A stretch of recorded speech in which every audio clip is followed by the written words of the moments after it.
Welcome to FedSoc Forums, a podcast of the Federalist Society's practice groups. I'm Nate Kazmarek, Vice President and Director of Practice Groups at the Federalist Society. For exclusive access to live recordings of FedSoc Forum programs, become a Federalist Society member today at fedsoc.org. Today, we're excited to host this Courthouse Steps decision on Vidal versus Elster and its implications for trademark law and First Amendment free speech protections, featuring John Farmer as moderator and Michael Friedland, our speaker. Mr. Farmer is the founder and attorney at Leading Edge Law Group and devotes his practice to intellectual property and technology issues. Most of his cases have taken place in federal court and in trademark trial and appeal board. He has served in numerous leadership positions in the bar, including as chairman of the Trademark Public Advisory Committee of the United States Patent and Trademark Office, and as chairman of the Board of Governors of the Intellectual Property section of the Virginia State Bar. Mr. Friedland is the founding partner of Friedland Chinfrani in Irvine, California. Mr. Friedland has 3 decades of intellectual property enforcement experience. He has represented clients in more than 200 intellectual property cases in state and federal courts in and throughout the country and before the Trademark Trials and Appeals Board. His practice includes patent, trademark, trade secret, and copyright cases. And if you'd like to learn more about today's speakers, their full bios can be viewed on our website. After our speakers give their opening remarks, we'll turn to the audience for questions. If you have a question, please enter it into the Q&A function at the bottom of your Zoom window, and we will do our best to answer as many as we can. Finally, I'll note that, as always, all expressions of opinion today are those of our guest speakers, not the Federalist Society. With that, Mr. Farmer, thank you for joining us today, and I'll hand things over to you. Thank you very much, Edie. I'm going to put on share screen because I have a few slides to help keep track of what I'm going to say. So let me share my screen, and we should be good to go there. If anyone has a problem seeing that, please alert me. So actually, let's take that off. That's going to be confusing. There we go. All right. So today we're going to discuss a case called Elster versus Vidal. And in order to understand it, we need to do a little bit of background. And so I'm going to provide the background, and Mike's going to give you the talk about the case. So I'm the small appetizer. Mike is the generous main course. There are a couple of provisions of the Lanham Act that we need to know about. These are sections of the Lanham Act that prohibit the registration of certain types of marks. There's one prohibition that is going to come up in a later part of my talk where I talk about 2 cases that led to the case Mike is going to discuss. And after this slide, I'll tell you about the provision that's at issue in that case. So one section of the Lanham Act, Section 2A, prohibits the registration of marks that consist of or comprise immoral, deceptive, or scandalous matter, or matter which may disparage or falsely suggest a connection with persons, living or dead, institutions, beliefs, other national symbols, or bring them into contempt or disrepute. This section is seen as having 2 components. One is called the dirty words clause. That's what it means by immoral or scandalous. You can't register dirty words like the F-bomb. And the other one's referred to as the disparagement clause. You can't register something that disparages a person or group of people or an institution or a set of beliefs. Another section of the Lanham Act that also prohibits registration of certain kinds of marks is Section 2C. It prohibits the registration of a mark that consists of or comprises a name, portrait, or signature of a particular living individual, except by his written consent, or the name, signature, or portrait of a deceased president of the United States during the life of his widow, if any, except with the written consent of his widow. So if you're a sports fan nowadays, you may have heard of NIL, name, image, and likeness. You may have heard to it as the right of publicity. Essentially, you can't federally register someone else's NIL without their permission. So the other provision we need to know about today is one everyone here knows well about, and that is the First Amendment to the Constitution, and specifically the Free Speech Clause. Now, the first case that gets us on the road to Elster is a case the Supreme Court decided in 2017 called Matal v. Tam. That case concerned an application to register a mark that is the slants. And it was the name of a rock band consisting of Asian men or men of Asian ethnicity. And you could say this is a case where the term you could say is derogatory to call someone Asian a slant, but they were owning the term. I guess you would call that irony or whatever. I'm not quite sure what to call that.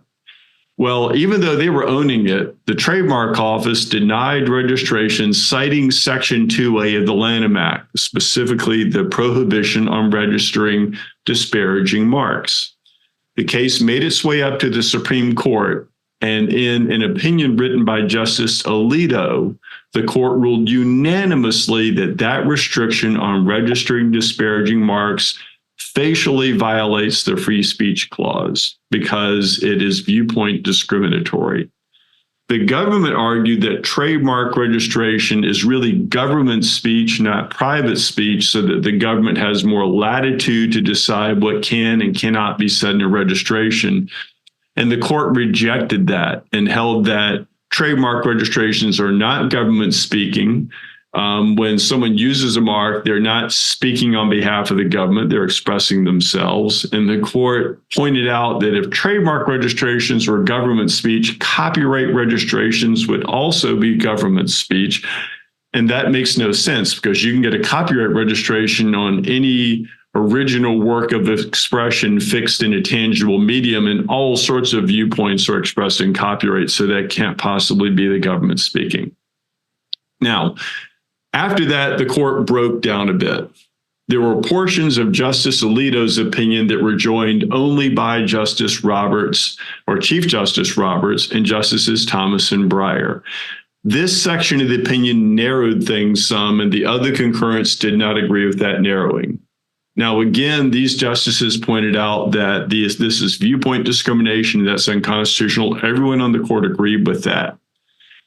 But then Justice Alito said, we're not really sure what the standard of review should be here. If you're familiar with First Amendment law, certain speech restrictions are considered to be especially problematic and they get strict scrutiny. Others are considered to be less problematic, such as maybe commercial speech, and they only get intermediate scrutiny. Justice Alito declined to say which standard of review applies because he said that even if intermediate scrutiny applied in this case, it would not pass that. Another thing he did that the other concurring justices didn't go along with is suggested that Congress might be able to rewrite the statute more narrowly in a way that would pass the free speech test. And that is if Congress narrowed that provision to only prohibiting terms that encourage invidious discrimination. Justice Kennedy spoke for the other justices on the court in filing a different concurring opinion. Joining him were Justices Ginsburg, Sotomayor, and Kagan.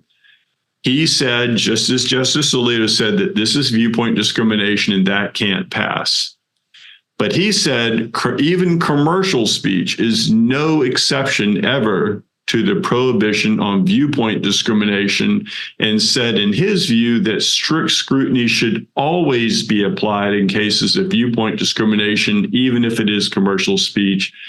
He also declined to endorse the suggested narrower wording that Justice Alito talked about in his opinion as a way Congress might be able to save part of what it was trying to do.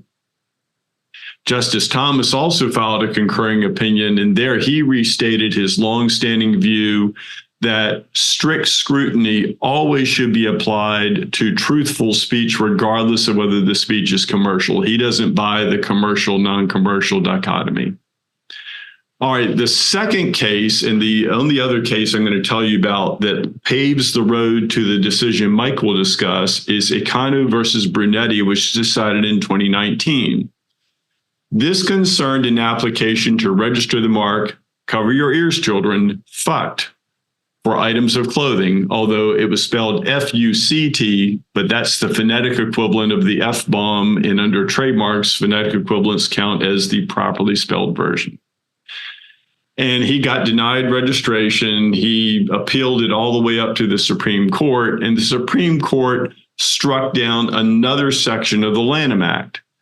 This time, what barred registration and what the Supreme Court struck down facially was the restriction on registering marks constituting immoral or scandalous words. We call this the dirty words clause. So the dirty words clause fell away here, just as the disparaging terms clause fell away in the previous case. This time, the justices were even a little more fractured. It was a 6-3 decision. The majority opinion was written by Justice Kagan and joined by Justices Thomas, Ginsburg, Alito, Gorsuch, and Kavanaugh. They said this prohibition on registering immoral and scandalous terms is viewpoint discrimination, just like in TAM. So just like in TAM, it must fail.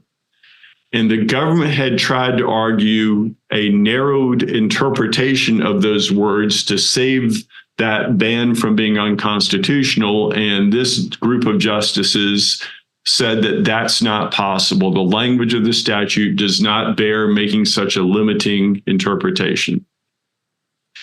There are a bunch of additional opinions there. I won't break them all down, but you'll get the flavor of things. Justice Alito filed a concurrence that emphasized that viewpoint discrimination always violates the free speech clause. He once again returned to the idea of suggesting to Congress how it could save the situation. He pointed out, or he felt, that the Congress might be able to ban registering vulgar marks, and that such a term would not get into the expression of ideas one way or the other, so that might pass constitutional scrutiny. So that's similar to the suggestion of narrowing in the TAM decision.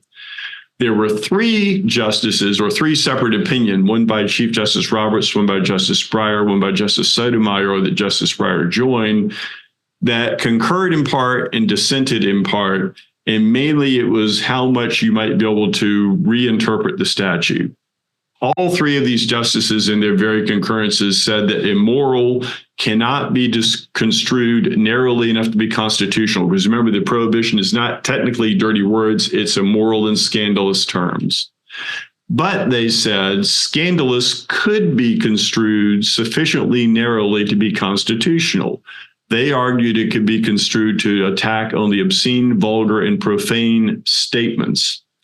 Now, remember, the majority said there's no way you can interpret this in a way, or narrow the interpretation in a way that's constitutional, because that would be reading too much into the statute.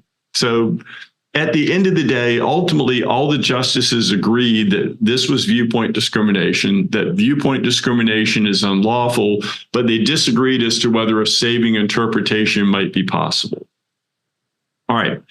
Before I turn things over to Mike, I want to point out I've got 3 more slides. On this slide and the next slide, there are some other sections of the Lanham Act that bar registering marks because of what they consist of.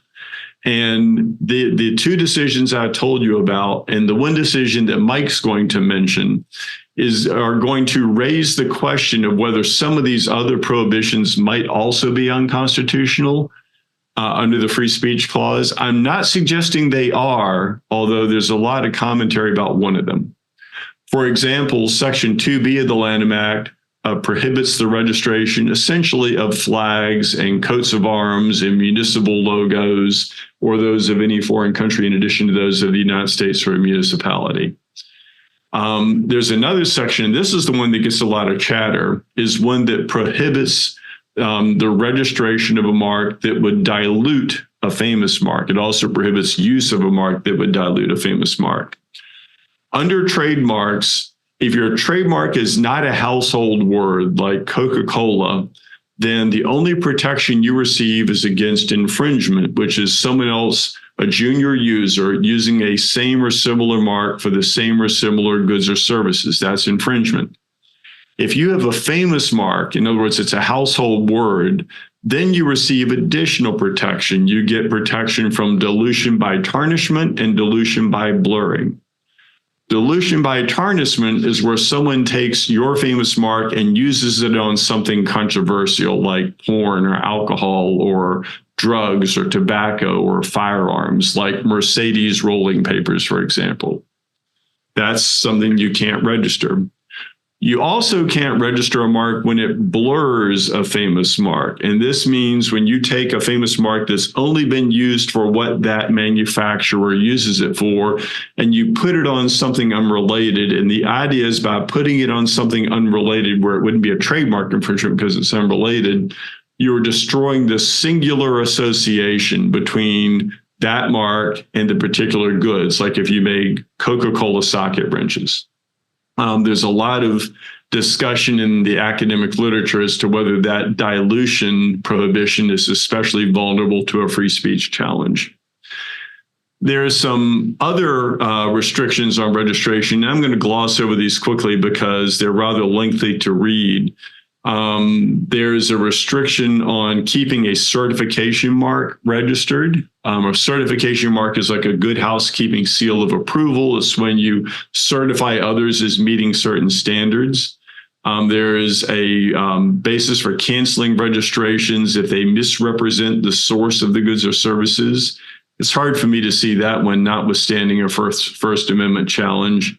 And similarly, there's another section that prohibits a laundry list of no-nos with marks, such as marks that are merely descriptive, deceptively misdescriptive, primarily geographically misdescriptive, primarily geographically deceptively misdescriptive, registering surnames, and anything that's functional. In other words, it's not a mark.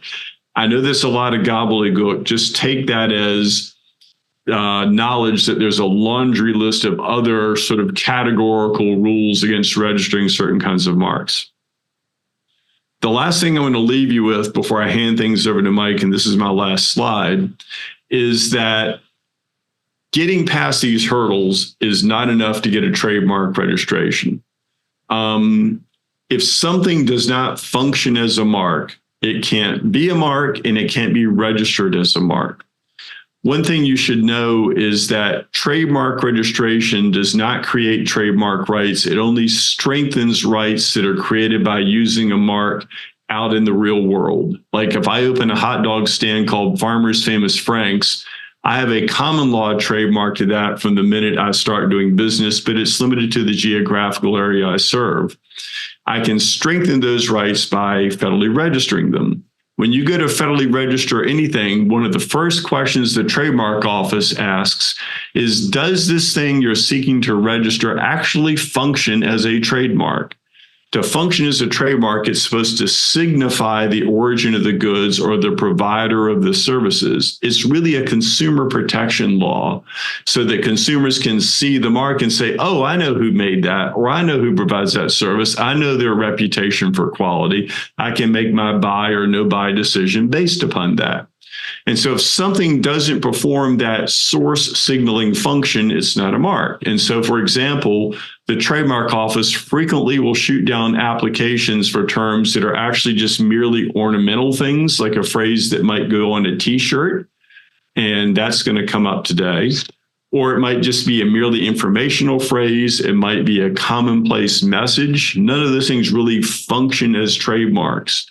Or it might be a generic term. You can't take generic terms out of the public vocabulary. So you can call a car an automobile, but you can't get a trademark registration on car for automobiles or an automobile for a car because that's a generic term.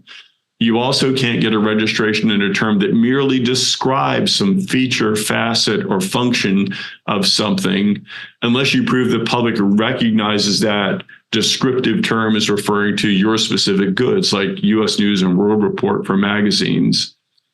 Lastly, you can't register anything, even despite the names clause that Mike's about to tell you about, the 2C prohibition on registering someone's name.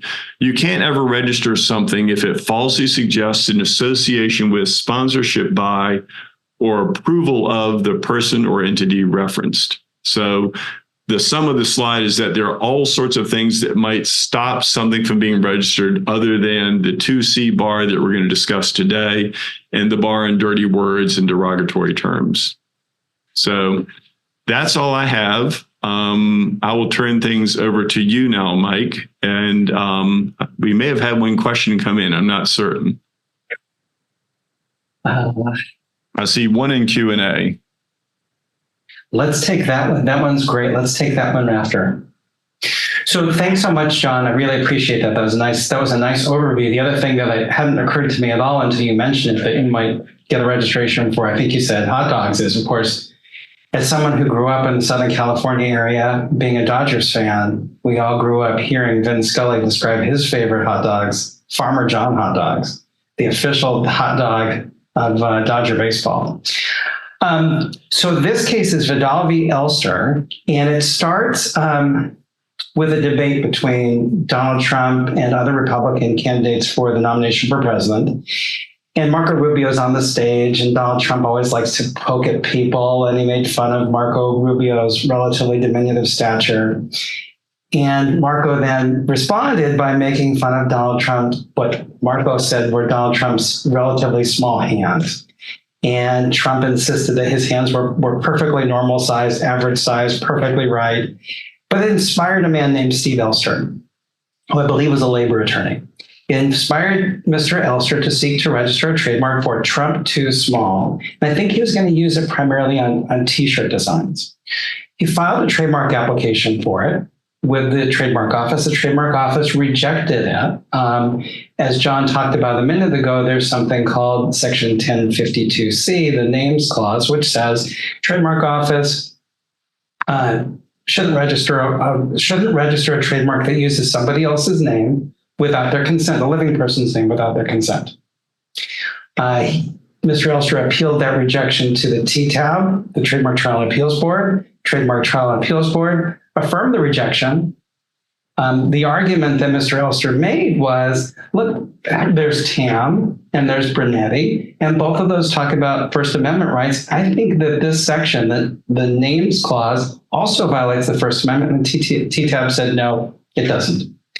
He then appealed to the Federal Circuit, and the Federal Circuit agreed with him and said, yeah, we do think that it violates the First Amendment. We're looking at this. We're going to follow TAM. We're going to follow Brunetti. In patent cases, we might not always want to slavishly follow the Supreme Court, but in trademark matters, we're going to try and get this right here. We got the message. We're going to go ahead and rule that the names clause is violates the First Amendment. Then appeal goes to the Supreme Court.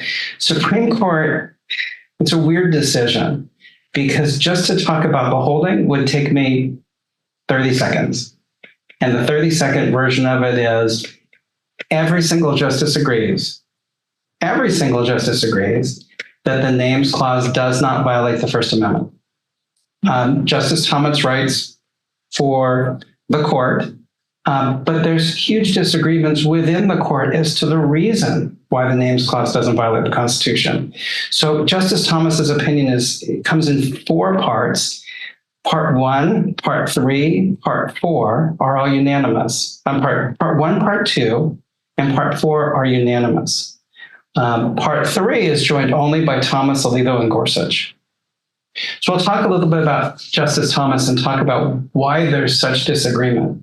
It's one of those things when you look at it, well, why, if they all agree on the holding, why is there such dispute? And it's because there's a different issue that's lurking in the background. And we'll probably find out a little bit more about in the next couple of days. It has to do with, it isn't really about trademarks. It's really about how you interpret the Constitution. And it's probably even more about guns than it is about trademarks. But we'll get to that in a moment.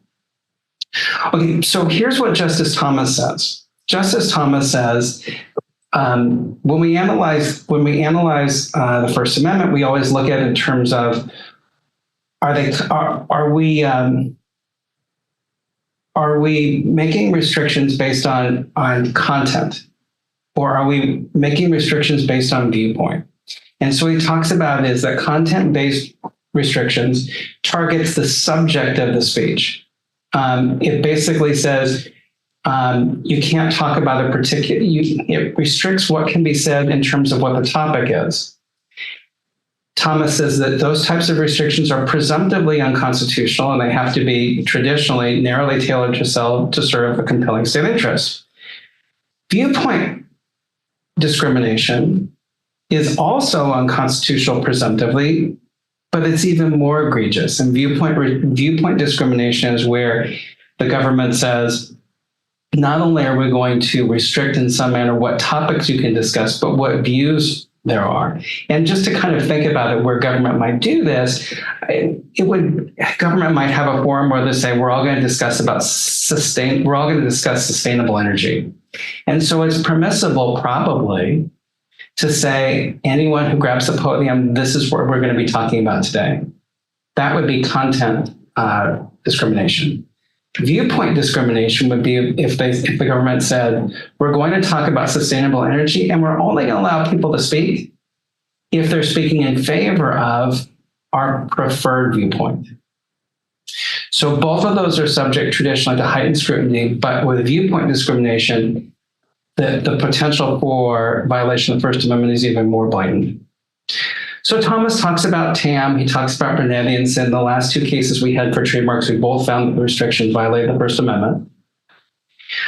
He then gets to the names clause, and he says, okay, the names clause itself, that's definitely viewpoint neutral.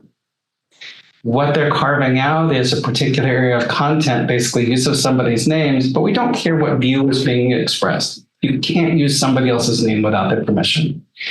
Elster had made the argument that even though on its face, the restriction the restriction wasn't a viewpoint restriction, in reality it was. And his argument was that by requiring you to get consent to use somebody else's name, you're inherently supporting a viewpoint. Because if I wanted to get President Trump's approval for the use of the trademark, he is absolutely not going to approve a derogatory use of his name, but he might approve a flattering interpretation, a flattering trademark that's using his name. And the court dismissed that and says, no, that's nothing to do with the statute. There's lots of uses of his name, but he would still reject. The owner of a name, the person can reject the use of his name for any reason at all or no reason at all. So it's not viewpoint-based, but it is content-based.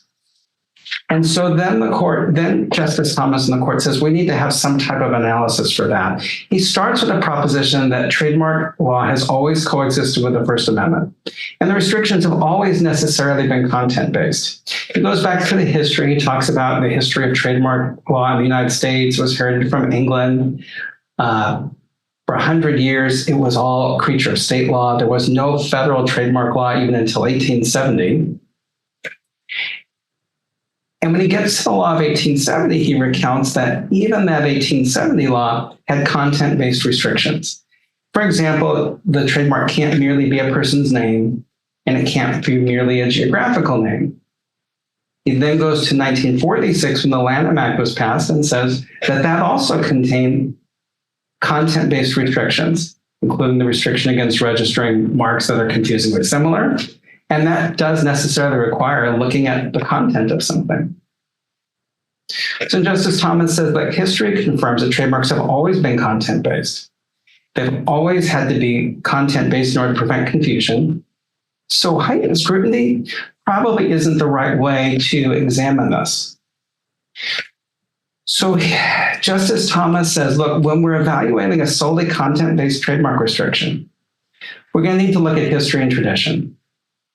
He talks about the Lanham Act's deep roots in legal tradition, going all the way back to the law that we inherited from England, cases from the 1800s, cases from the 1900s, cases from the 20th century as well, and says that there is this very long history of having regulations that have something to do with somebody's name, either prohibiting somebody else's use of somebody else's name, prohibiting just your own name. There's always been content regulation, and all of that is consistent with the trademark law's purpose, which is to prevent confusion and make it clear what the source of goods are, who's actually providing those goods. He also says that there can't be an argument that the First Amendment gives somebody the right to, he says the word piggyback, to piggyback off of another person's name. So Justice Thomas concludes that the tradition of restricting trademark of names has coexisted with the First Amendment, and the names clause fits well within that tradition. Okay, so that section is unanimous. The next section of Justice Thomas' opinion consists largely of criticism of Justice Barrett's concurrence and Justice Sotomayor's concurrence. It's relatively short, and I'll address that a little bit later. Part 4's decision is also unanimous, and that's one where he really has the holding. Well, it's the entire court holding because everyone joined in it. He says, our decision today is very narrow. He admits that there's not a comprehensive framework for judging whether all content-based but viewpoint-neutral trademark restrictions are constitutional. And he also doesn't say that even though he uses history and tradition to determine that this particular one is constitutional, he's not saying that history and tradition would need to be used to uphold every content-based trademark restriction. He says, all we're holding today is that history and tradition establishes that the names clause doesn't violate the First Amendment. And then finally, he says, at a later date, we might find a restriction where there isn't history and tradition that's going to establish one way or another whether or not the trademark, whether or not the restriction violates the First Amendment. And at that point, we might have to figure out a different way to do it. So that's what he does. Kavanaugh writes his own concurrence. It's joined by Roberts. And basically, it's just a paragraph that says, we concur in everything except the section that criticizes Justice Barrett and Justice Sotomayor. So that's the entirety of Kavanaugh and Roberts. Justice Barrett writes a concurrence that's interesting. So she joins, of course, in the holding, as everyone does, but she attacks history and tradition. She says that the analysis based on history and tradition is wrong twice over. And you'll probably hear that phrase if you haven't read it already because it's fairly strong. It's wrong twice over. She says it's wrong first because Justice Thomas's historical recitation doesn't really support his argument that the cases that Justice Thomas cites don't actually relate to a prohibition on using somebody else's name. A lot of them refer to prohibition on using their own name. So that's the first question. That's the first criticism she has. The second one is, she says Justice Thomas never explains why, quote, hunting for historical forebears on a restriction by restriction basis is the right way to analyze a constitutional question. She says that there needs to be a standard that's grounded in the relationship between trademark and the First Amendment. And what she would propose is a standard that says content-based restrictions are okay in the trademark context, as long as they're reasonable in light of the purpose of trademark law, which is to facilitate source identification. She agrees that the names clause is reasonable in light of the trademark law's purpose, and therefore she would find well, she did find, of course, that 1052C's restrictions are perfectly viable in light of the Constitution. That's the first section of Barrett's opinion, of Barrett's concurrence. The second section is joined by Kagan and Sotomayor.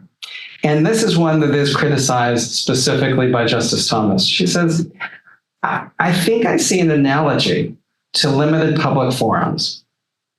And when the government creates limited public forum, it can regulate content in a viewpoint neutral way. And she said, I think that's a helpful analogy. Justice Thomas says, you can't argue, Justice Barrett, that the trademark registry system is limited public forum. Justice Barrett says, I'm not arguing that it is, I'm just saying it's similar. Anyway, so that's basically her opinion. Then you get to the next section, which is joined by Kagan. It's a very specific criticism of Justice Thomas' historical analysis. And that gives us Barrett. Then you get to Sotomayor, which is joined by Kagan and Jackson. And in Sotomayor's opinion, you get to see a little bit more what this case is about. Again, Sotomayor, Kagan, and Jackson all agree that the names clause restriction is perfectly constitutional. But they strongly dispute use and reliance entirely of history and tradition. They say history and tradition is useful. We think that people should look at it, and I think that's perfectly okay. But you have to look at the text of the law, the text of the Constitution. And here she's mocking Justice Thomas and textualism a little bit for not having done that.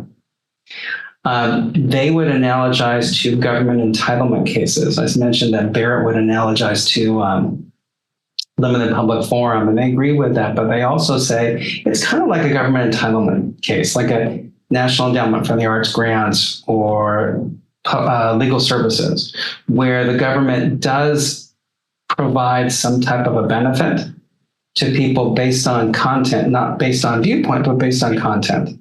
And says that, giving grants to artists, yeah, it benefits some artists who receive those grants, but it doesn't provide a huge disadvantage to those who don't. We're not saying that artists whose content who aren't speaking on a particular creating content within the category can't speak. They still can. They still can create. We're simply not giving them funds, and there's a number of cases that approve of that. Justice Thomas criticizes that as well and says this is not a government entitlement. Justice Sotomayor says the court has never solely relied on history and tradition in a First Amendment context. She says that he's cherry picking. She uses the analogy of walking into a crowded cocktail party and basically looking for your friends, trying to find the ones that you like. And that's what Justice Thomas has done. And then she comes to what the case is really about, why there's so much heat and so much disagreement about an issue on which everyone agrees. She attacks Bruin, the Second Amendment case. In that particular case, the Supreme Court had ruled that you look to history and tradition to determine whether or not a particular gun restriction, Second Amendment restrictions are valid. And she said, that's been an absolute disaster. It's created an enormous amount of confusion. That confusion has not been helpful. If you look at the lower courts, we're asking them to become armchair amateur historians, and that's not what courts are really meant to do. The reason why it's so important right now is because of another case which is pending, which is Rahimi, which presumably is going to be analyzed consistent with Bruin. In Rahimi, the issue is whether or not someone convicted of a crime of domestic violence can be barred from exercising his or her Second Amendment right to firearms. And the question is, should that be analyzed like Bruin based on history and tradition, or should it be analyzed based on some other principle? And this argument, all of this really is previewing Rahimi. That's what Sotomayor discusses. And there's speculation too, because of Barrett appeared a little bit skeptical of Rahimi in oral arguments, that this is previewing where Barrett's going to come out on Rahimi, or that she's struggling a bit with using history and tradition as she did in Bruin. She did concur in Bruin at the time. And so that's the very detailed discussion of 57 pages of Supreme Court justices arguing about something on which they all agree 100%, that Section 1052C, use of somebody else's name without their consent, is perfectly constitutional in the First Amendment. All right, Mike.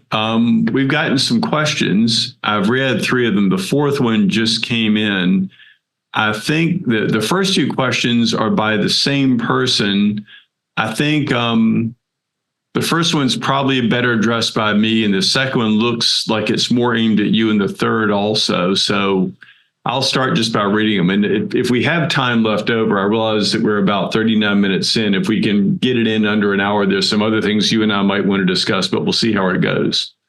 The first question we received says this: the premise of this line of cases is strange. And this was asked during my talk. How does denying a trademark, which is under the commerce power, how is that an abridgment of freedom of speech? The band can call themselves what they want, and the t-shirts can be printed with profanity, albeit without trademark protection. Well, I think the answer there is that even if Congress is regulating through its commerce power, which it is in the case of trademarks, it still doesn't permit the Congress to abridge the freedom of speech by using the commerce power. The questioner correctly points out that originally trademark regulation was not done with regard to the limits of the commerce power. And someone challenged that. I think it was in a court case. And that led to a writing of the law that regulates things through the commerce power. And as a matter of fact, under the Lanham Act, in order to prove usage of a mark, which is a necessary prerequisite to achieving mark registration, you have to aver that you have used the mark in commerce, although that's interpreted to be very broadly. But to answer the question, even if you go through that, that doesn't create a vehicle for abridging freedom of speech. So hopefully that answers your question. And that was just to comment on a little bit, that came up in oral argument, and that came up in the opinion too, which is in no way does the denial of the registration mean that he can't make as many t-shirts as he wants to that says, let's say, Trump too small. All that's at stake is not only can he do it, but other people can do it as well. If he got registration, he could have prevented other people. He could have had a monopoly on use of the phrase Trump too small. This way actually facilitates speech. And then that was I think it was a comment by Sotomayor at oral argument, and then that made it into her opinion as well. I'm going to pull out a thread there, and that is many times people say, including Supreme Court justices, that all that issue is here is registration. Nothing is going to stop someone from using the mark in the real world. First, just a small thing. You can sue someone. I know you know this, Mike, but the audience may not. You can sue someone for infringement of common law rights and do so under the Lanham Act and do it in federal court. So registration is not a prerequisite to suing for infringement. What was my other point there? I was having a blank. Darn it. It just totally slipped me. Oh, well, I'll come back to it. All right, let's just ask the other question. I know that content discrimination is in most contexts treated as viewpoint discrimination, but with less than strict scrutiny, would not profanity constitute content discrimination without viewpoint discrimination? Mike, I think that question is the heart of what you're looking at in your opinion. So you might talk about how the court distinguished between content discrimination and viewpoint discrimination. And this question probably came in before you hit that part of your first talk. Yeah, and I think the way that they deal with it is if there were a uniform definition of profanity and there weren't a subjective aspect to it, I think that point would be correct. And I think that the way that the Supreme Court looked at it, particularly in Brunetti, is you're asking the trademark office to decide whether or not a particular statement is scandalous or profane, and that requires viewpoints. Some people might find FUCT profane and some people might not. And that's something that changes. So I think that's why how the Supreme Court makes that distinction. But I don't know if John, if you agree with that. Yeah, no, I agree. Oh, and I just recovered from my brain lapse earlier. The point I was going to make earlier is that many courts say that there's nothing about denying registration that really restricts the freedom of speech because you can still use the mark on a common law basis and you can still sell the t-shirts you want to sell.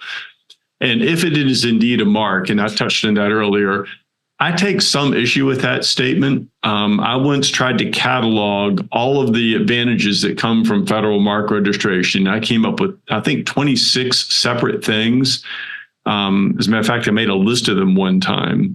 And if you look at the totality of that list, denying someone federal mark registration is really disabling in many contexts because of the privileges they're giving to mark registrations.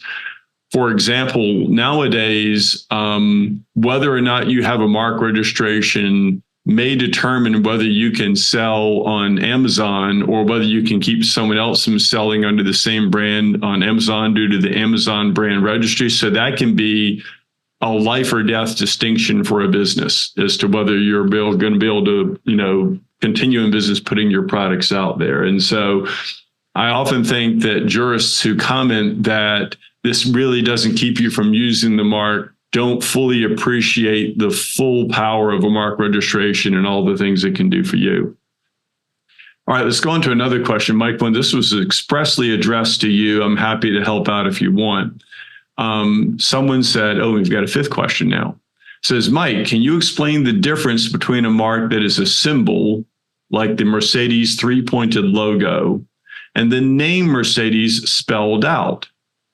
Then the person asks, if you can have Mercedes tacos, can you have Mercedes golf carts? I think there are really two different questions in there. So I'll let you take your swing at that. So for trademark purposes, there really, from my perspective, there really isn't a significant difference if I'm enforcing a trademark or defending against one. If that name Mercedes has established meaning to consumers, I feel really good about being able to enforce it, and I feel really uncomfortable about defending against it if its use would be confusingly similar. And I feel the same about the logo. If the logo has what we call in trademark law secondary meaning, I feel that they should be treated relatively the same. In terms of Mercedes tacos, Mercedes golf carts, it's really going to come down to, in trademark law, the question of whether or not it's confusingly similar. The way that it's analyzed in different circuits is pretty much the same. At the trademark office, it's under a case called DuPont, and they consider about 10 factors. In the Ninth Circuit, where I primarily practice, it's the sleek craft factors, which is about the same number. It's 9 factors. And relevant to tacos and golf carts, courts will look at how related the goods are. So would consumers, if they see Mercedes tacos, are they likely to, for a moment, to think, I wonder if that's related to the car company? And so in the context of just straight trademark infringement, probably a court or a jury would say, no one's going to get confused and think that the Mercedes-Benz Motor Corporation, that Daimler-Benz is making tacos today. Golf carts, on the other hand, probably, and this would be a factual question that people would have to address. If I heard Mercedes golf carts, I might think that Daimler-Benz has gone into the golf cart business because golf carts are so related to cars. I think that's how it would be analyzed. Yeah. To add a couple of things to that, I know you know this, Mike, but it may have been buried in the question. You can have a trademark on a symbol just like you can a word, and they both can be marks as long as they signify the source of the goods or services. So the three-pointed star is a mark just as much as the word Mercedes is a mark.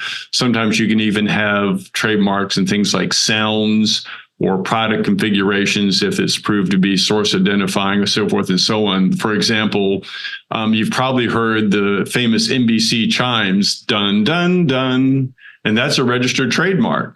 And the trivia fact is that those notes are actually the notes on the keyboard GEC, and it stands for General Electric Company, which used to be the owner of that broadcast service. So a little bit of trivia there.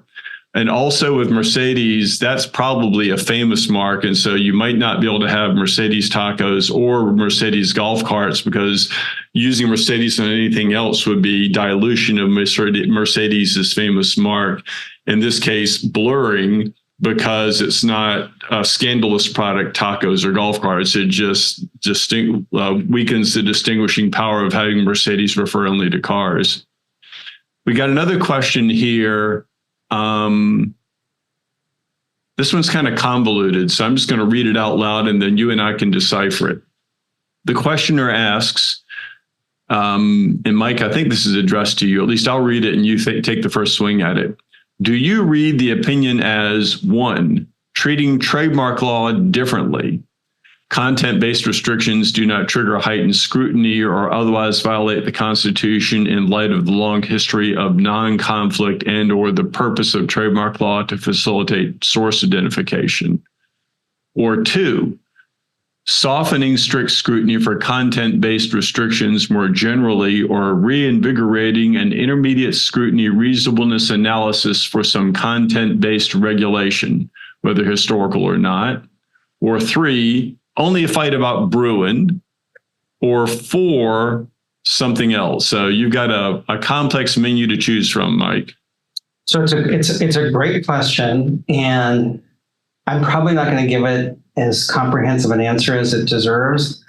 I'm going to take the opinion at face value a little bit and say it is very, very narrow and confined to trademark regulations that are viewpoint neutral, and say that's what it's confined to. I think the underlying motivation for all the justices were, if we just follow along where we were with Tam and Brunetti and say the First Amendment has a lot of effect on the trademark registration system, trademark sort of collapses. Because if we take this next step and say the First Amendment restricts this type of prohibits this type of a restriction, the entire trademark system ultimately seems like it would collapse. They just had to stop it right there. They kept on emphasizing, and every concurrence mentions this in some way or another. Trademark law has to be content-based. It just has to be. So I don't think it has broader implications to other First Amendment contexts. I do think it's a fight about brew, and I think that's what's motivating a lot of that. But I really think that here it was 9 justices on the main issue. They all agreed if we're going to have trademark law at all, we have to do content-based regulation. We have to. Right. We have 2 other questions. I'm going to take them in reverse order. I'm going to take the first, and Mike, I'll give you the second. Someone asks, do you really think that the Marquette issue, which is Trump too small, was capable of identifying the source of the product rather than falling into the line of cases that have taken issue with mere ornamentation on T-shirts? And the answer is no, I don't think it was capable of identifying the source at issue. And I think ultimately trademark registration would have been denied on that basis if the case had made it further down the line, if Section 2C didn't kill it. And this emphasizes something I brought up earlier. This happens all the time.